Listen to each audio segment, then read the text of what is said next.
Nazis Boneyard! Look at that flashing light. Flashing light. Well, you can't see it now.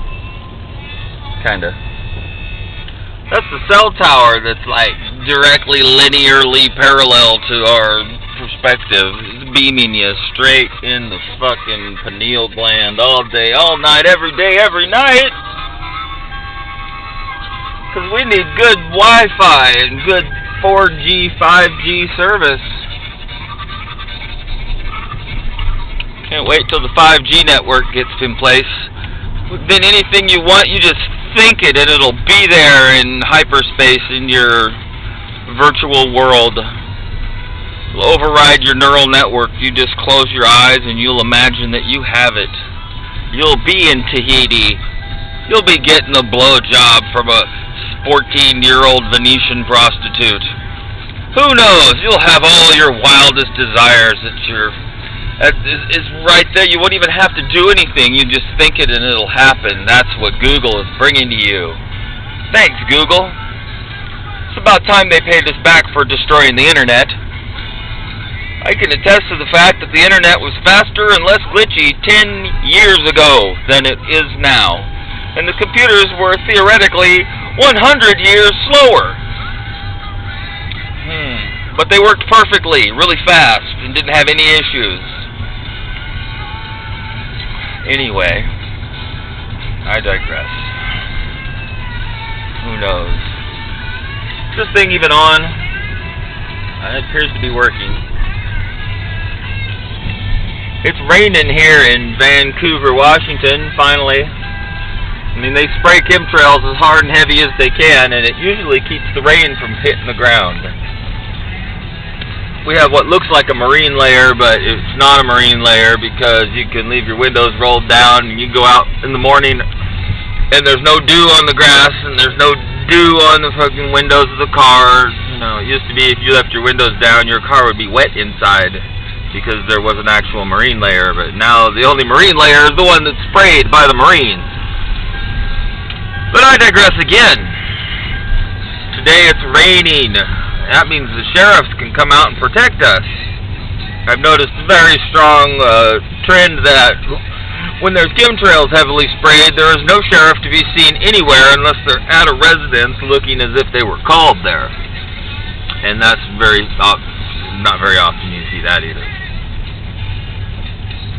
But when it rains, well, gee whiz, they're all over. They're probably all of them accidents from all the people driving in the rain and stuff, right?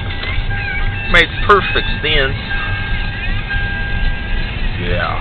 Anyway. It's nice to know that the sheriffs don't have to work when they spray chemtrails heavily, because, you know what? There's no crime going on anyway, and they know it.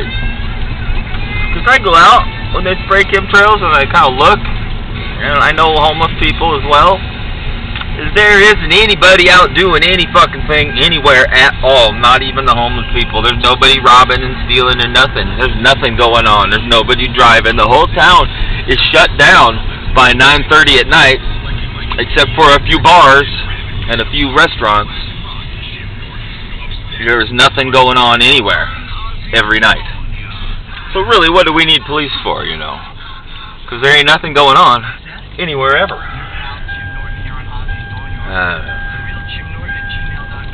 I've been thinking of doing a video, I guess it would be not starting. Well, I have been thinking of starting another channel for things, but doing a video called, you know, The Inconvenient Truth.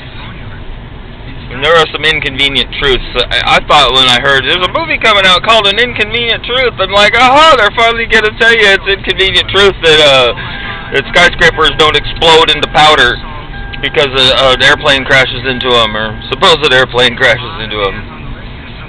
But no, that wasn't the inconvenient truth. The inconvenient truth. The global warming isn't real. I'm 40-something, 8 years old. I'm almost 50. And I've been going to the beach down at Seaside and Cannon Beach and Long Beach, Washington, my whole life. And guess what? 30% of the polar ice caps have melted in just the last 25 years. And guess what? The ocean level is exactly the fucking same as it's always been. Hello! Can we say bullshit on the global warming melting ice caps theory? Thank you. Thanks for playing. Making people still argue over that shit. Oh my god.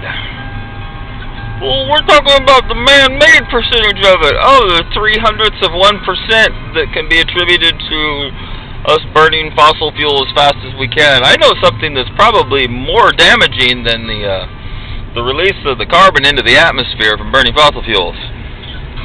And that is the removal of the oil from the ground.